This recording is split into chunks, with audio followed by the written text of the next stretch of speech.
We outside super early. It's like 6:30 in the morning. I couldn't stay asleep. I had a disturbing dream.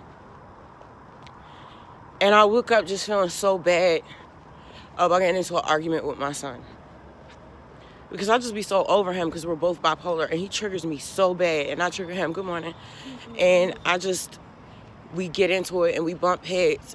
And I think sometimes I forget that my kids have their own trauma. I'm not crying. Even though there's nothing wrong with crying, I'm just saying I'm not crying in this moment. It's just mad cold and I forgot my shawl. Sometimes I forget that they have their own trauma. And I don't know what it's like to live in his head. Because there's certain things that I'll say and it just triggers him so bad. And it's like, I wish I didn't get so triggered by the things that he said. I guess I'm just going to have to fix myself in some type of way. I'm just going to have to figure this out. You know, I don't want to live separately from my son. And I feel like me being like, oh, y'all are adults, I don't have to deal with it. That's not true because there's such a long gap of me having custody of those kids. There's 8 years of development that they missed with me. So now I feel like I'm 8 years in the hole because the issues that we're dealing with today wouldn't have been issues had they not been taken out my custody, and that's not their fault, that's mine. So as far as I'm concerned, I at least gotta have that amount of time that I lost under my belt trying to fix the situation. I've only had them back for 6 years. They were gone for 8. And I'm sure they had issues before they even left. You know what I mean? So I'm just gonna have to work this out because I love my family and they're all that matters. Because even though my mental health condition tells me to just stay locked away forever until I die, I cannot do that because I invested in the lives of these kids. And I can't just cut them off. Because I think sometimes we get the game messed up as parents, like, oh, you 18, 19, 20, I don't have to deal with you no more. That's not true at all. I feel like that's low-key when they need us the most sometimes because they're not ready for this world. And I keep thinking these kids ready for this world. They're not. Because I'm almost 50, and I still learn things about this world every day. I'm still shocked at how depraved humans can be. So I know my kids ain't ready for it. So I needed this walk. I needed to be under this moon. I needed to hear the wind and the trees and spirit speak to me and tell me that I need to fix the situation. And that is precisely what I'm going to do. Because I love my family. And I love myself and I want my peace. But until I've earned that peace, it's like saying you going on vacation but you're poor. Why are we doing that? I can't go on a psychological vacation just because one of my family members are struggling. Love is not when it's convenient. Love really shows when it's not convenient. Are you still gonna be there?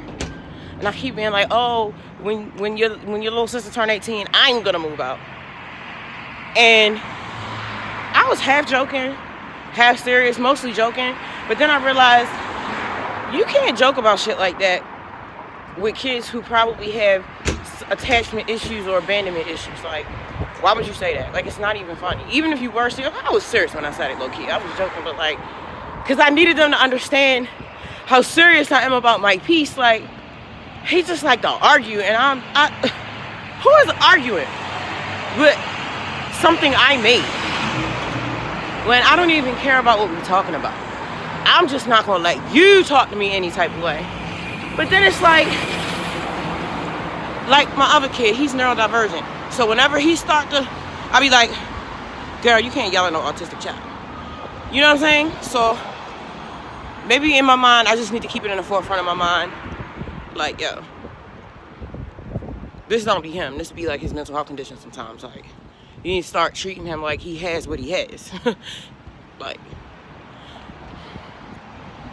I'm trying. It's just me managing a lot of little minds and a lot of lives. And sometimes I forget. Girl, I forgot for 6 months that I was even a music artist. Come on. I go to sleep and wake up and it's I gotta start my whole life all over again. And I don't know if that's a trauma thing or what, but it's very real. And it's a lot to remember. And I'm definitely trying. So, honestly, I feel like that's the best I can do. But there are a few things that I need to change about how I communicate. And I'm going to talk to our therapist about it. Because sometimes I'll be like, do you need to be medicated? But no, you just need self-control. And you need an environment that is calm enough and stable enough that it give you the space to make the changes you need to make. So I'm just gonna go have a conversation with him later, and I'm gonna give him some space, and I'm gonna go work on me, because it's always the same scenarios. It's the same triggering scenarios. It's just like repeated cycles. So I can just play it through in my head and already decide how I'm gonna respond. But at the end of the day, you never know whether something you say or do is gonna trigger somebody to just pop off. And so, like, I'm gonna have to train myself to be able to know what to do in the proper way on the fly. But on a more positive note, I've been in the lab every single day since my live. I have evolved from working out, exercising, and reading once a day to working out, reading, and writing music. Now, I'm not saying I'll write it every single day for the next year, but I've been, because that was my goal. Because I did it on my birthday. Like, for the next year, read, write, exercise every single day until your next birthday. Even if it's just for a minute or two or a line or two. Because those are the things that bring me the most joy. Not the most joy, the most positive change. You know, if you want to lose your fupa, why aren't you working out every day? That's weird to me. I don't understand why the things that are important to me don't work on. You love making music. That's your passion. So how come you don't work on your music? Okay, you love to read. You want to educate yourself. That's your power next to your spirituality and your capacity for love. So why don't you read? You have so many books. You've been buying books all year, but like, you spend more time watching YouTube than you do reading. So what's the deal? So in order to not go through a whole nother year of what I've been doing, I wrap my life around this regimen every single day. Like, I'm training myself like I'm in an army. The army of rage. And so, yes, I've been working on my music every single day, and it's made me feel so much better and closer to myself. And it's actually helping me process my emotions, because I forgot I used to do that. That's how I started making music. Depression. Like, and I was alone. I didn't have anybody to talk to. I didn't have a therapist. I didn't have any friends. I had that blank page, you know? And I abandoned it. I abandoned myself. And that stops this year. I'm back home. It's actually really cold today, and Fire just woke up. Judah left for work. She wants something hot to drink, so she said she wants lemon, like really strong lemon, and honey. So I'm gonna make her a little hot lemon drop that I make. Usually I make it with agave and lemon juice, but I'm gonna use honey today, and I put a little bit of dill in it for her, and cinnamon in the boiling water, and then I'm gonna make myself a peanut butter decaf latte. And this is just the juice of a small lemon, a little bit of dill, and 2 tablespoons of honey.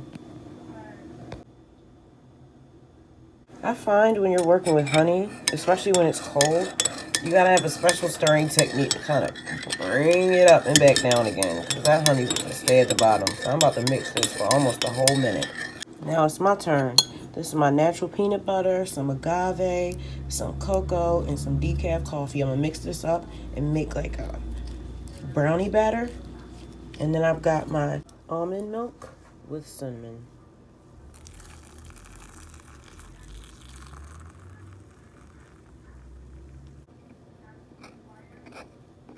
I had to move the garden again. Now they're in the kitchen because my freaking cat won't stop trying to eat my mini pepper plants. Which, girl, are you trying to make yourself sick? It's too cold in the kitchen for them, but we'll work it out. Look at King. Didn't he get big, y'all? There's Queen. I haven't named these guys yet. Let's see who survives. Oh, hell no. We gotta run to the Dollar General real quick to get them noodles, because we're making mac and cheese.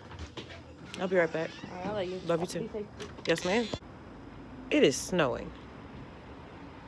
Hey, I'm just saying. why would you say that? If you keep playing them so loud is what I'm saying. To. But babe, it's gonna be hard to hear. Okay, but don't. You keep it up. No, it's not.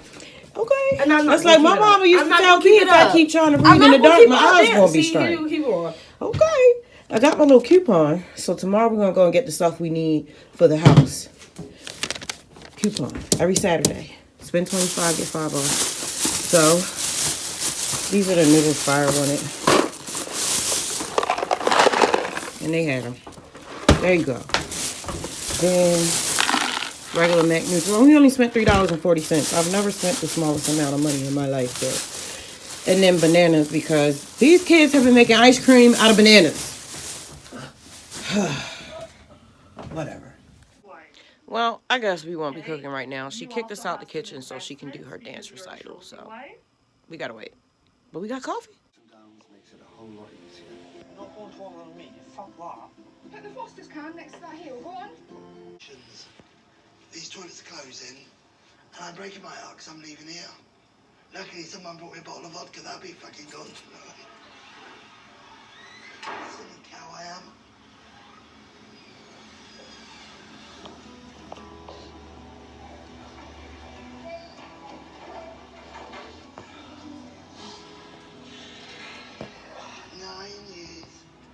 Stop that. Behave yourself. Can you please stop? ISIS. ISIS. Have you guys noticed that a lot of apps have been changing their terms and conditions lately? Weird. So it's lunchtime and I have a bunch of stuff going on right now.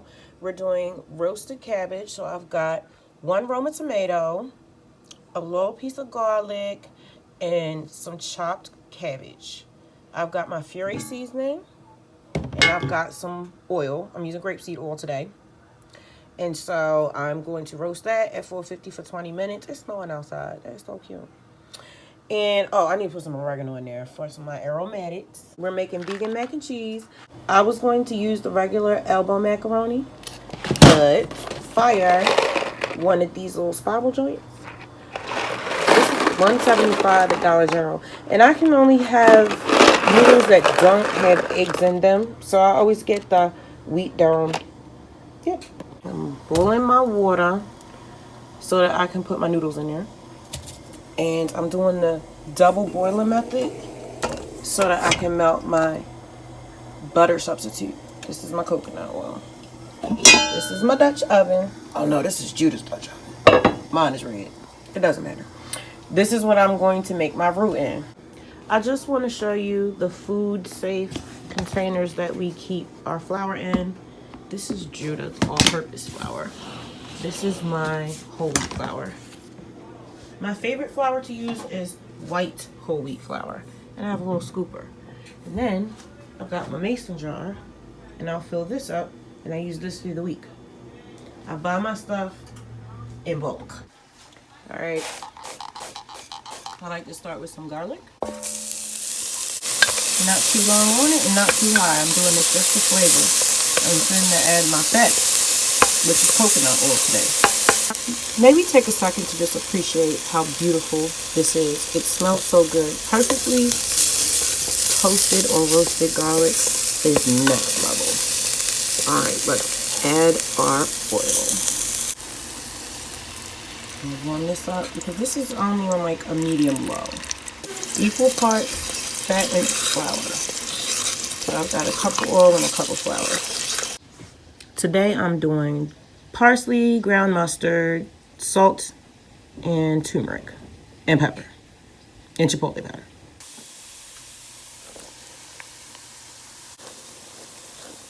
Had to switch it up, baby. Okay, I'm gonna get my nutritional yeast and my seasoning. And then I'm gonna get my little broth together. Because I don't use milk. I use a little broth that I make out of water and salt. Okay, so now this is the broth that I'm gonna make. It's just a little bit of salt. And paprika. Sometimes I put parsley in it. Then we're gonna stir this up.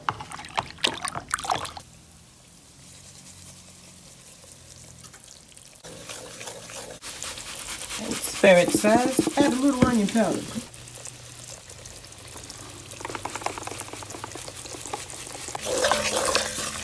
Do this a little bit at a time. Pour a little bit, then mix. Then pour a little bit, then mix until it gets thick.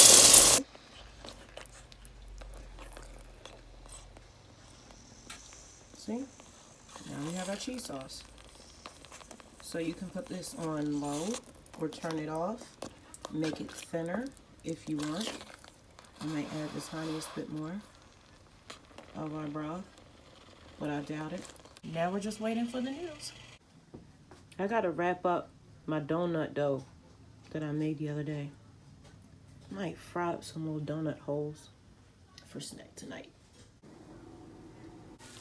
Cabbage is perfect. All right, that's the one.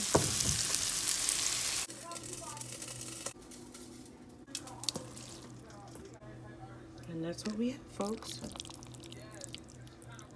No eggs, no cheese. Yep, that's a win. Okay, y'all, that's a win. I'm proud of us. We showed up today. We took care of business. Oh, I wanted to tell you something. So after some prayer and some deep thought and some more prayer and some more deep thought, I had to set aside my ego and my ignorance and my immaturity and go and talk to my son. And we drew a truce and we hashed it out about what I did to irritate him, what he did to irritate me, and how we can fix it. And we both committed to ourselves and to our family to start working on our communication, because we both have bipolar disorder. He has bipolar 1, I have bipolar 2, and we trigger each other a lot. And honestly, what we were disagreeing about really did have to do with our childhood trauma. We sat down and we discussed how each of us felt about what each of us did to each other. We explained ourselves because we weren't triggered in that moment. So we've got a lot of work to do, but because we love each other, I know that it's going to work out. I'm not going to give up on them. That's just not an option, and I can't make a space inside of my mind to think that I can give up on the situation. A lot of their trauma is my fault, and I can't just abandon them when stuff gets hard. Thank you for spending time with me here in Fury World. If you'd like to check out my videos on vegan cooking, spirituality, mental health, or single parenting, check out my playlist. If you're interested in checking out my music, it's available on all music streaming platforms worldwide under my artist name, The Fury of Abyss. I love you. Tomorrow's Saturday. I'm not really sure what we're doing, but we're doing something, child. So I'll see you tomorrow. I love you. Have a great day. Thank you for being here with me.